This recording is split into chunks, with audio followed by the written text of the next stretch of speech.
hari mu masaha y'igitondo niho humvikanye umuriro mwinshi cyane mu ma ambassade, aho twavuga ambassade y'u Rwanda, tutibagiye ambassade y'u Rwanda. Ubufaransa bwo babwinjiyemwo nk'abinjira imuhira, abo ni abanyagihugu bo muri Repubulika Iharanira Demokarasi ya Kongo.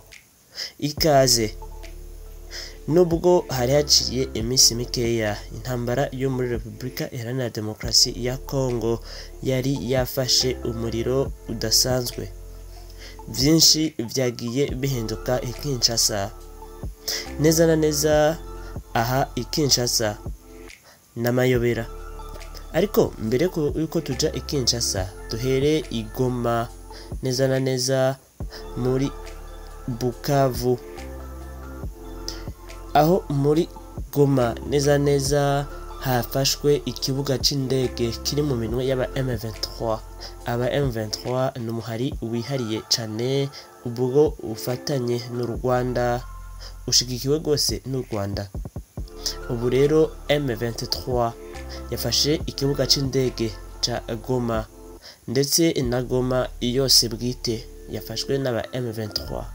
Ku munsi w'ejo vyaragaragaye, vyari ibintu bihambaye cane, ubwo mwabonye mu mashusho berekana umukuru w'aba M23 asirikira canke atembera cane mu muji wa Goma ndetse no ku kibuga c'indege. Amafoto yari menshi, barya amasanamu.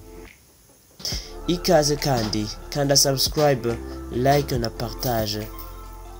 Dukomeze ino nkuru.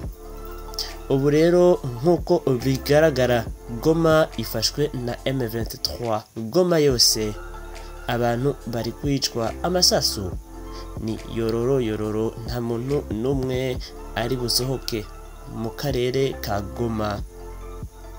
Inkuru iracavugwa vyinshi cyane kandi vyinshi bihambaye,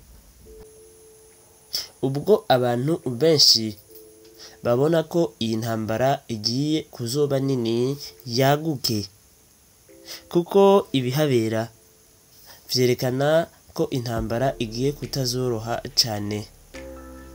Ubwo neza na neza muri RDC, Repubulika Iharanira Demokarasi ya Kongo, neza na neza intambara yakomeje kuba ari urufwaya.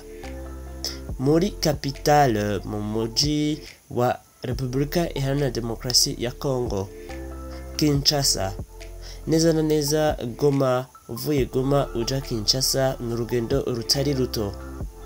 Abanya Kinshasa bajengiswe cyane gose kubona u Rwanda rutera ruciye mu muhari wa M23, rutera Repubulika Iharanira Demokarasi ya Kongo. Baca bazinduka mu gaturuturu ka kare cyane, niko kuja muri ambassade ya Rwanda, ati u Rwanda nigo ruteye kino gihugu cacu, nigo rutumye haba akajagari. Bahita baradomeka. Umuriro wari mwinshi, yewe mwinshi cyane pe, muri ambassade ya Rwanda. Abadiplomate bafatwa nkuko bashatse, kuko bafatwa nkuko umengo nibo batumye haba iyo ntambara. Iri nikosa cyane rinini kuba Repubulika Iharanira Demokarasi ya Kongo ikoze ikosa nk'iryo kuva isi yakaremwa. Ikosa ryo guturira ambassade nikosa ritemewe n'isi yose, kuko ambassade ni igihugu. Iyo ambassade ituriwe habonekamwo ukutubaha no kurengera cyane kandi cyane ibindi bihugu. Dukomeze inkuru. Turetse u Rwanda gusa, ndetse ambassade ya France, ambassade ya USA, Leta Zunze Ubumwe za Amerika, ndetse na ambassade ya Uganda, izo zahonyanzwe zakakwinjirwamwo uko bishakiye. Ariko siko vyakagombegwa kugenda. Uku kwagaragaje ukutubaha, ntibubahirije ibihugu. Ubwo rero vyagiye biboneka ko ambassade y'u Rwanda yo yatokombeye cyane.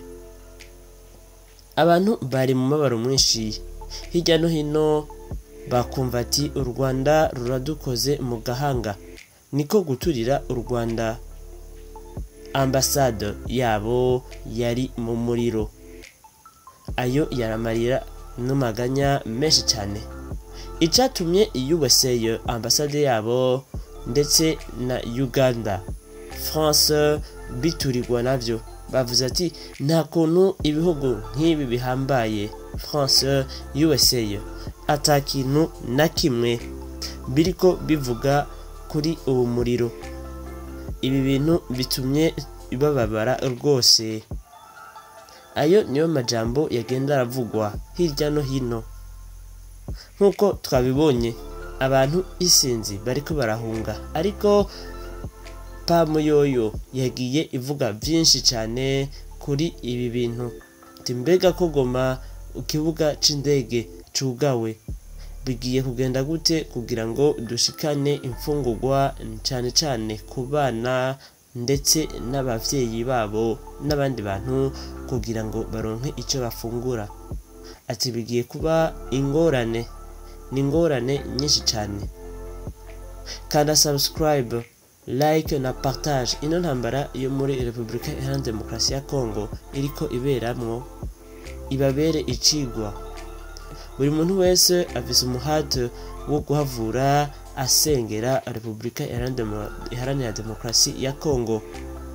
Dushimire wewe wadukurikiranye, kanda subscribe, wibuke gufungura ku nzogera.